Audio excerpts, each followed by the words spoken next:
A lot of times, you might be asked the question during the interview process, what is Active Directory?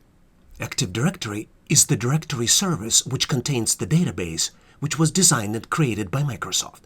Initially, it was only used for centralized domain management, but over the years, it became an umbrella title for the broad range of directory-based services. In addition, for storing user accounts, computers, printers, and all other connected devices information in Active Directory, it also became a place for centralized security and network configuration management. Active Directory stores all information organized in organizational units.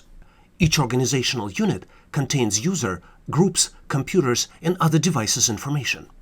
Organizational units are stored hierarchically and allow easy management by network administrators. Please consider subscribing to this channel. Skills that you learn here will be helpful for you now and also in the future. You also get opportunity to help other people by answering their questions and helping them solve their challenges. If you like the content, please give this video a big thumbs up. This tells us that you need more content like this. Thanks for watching, and I'll see you in my next video.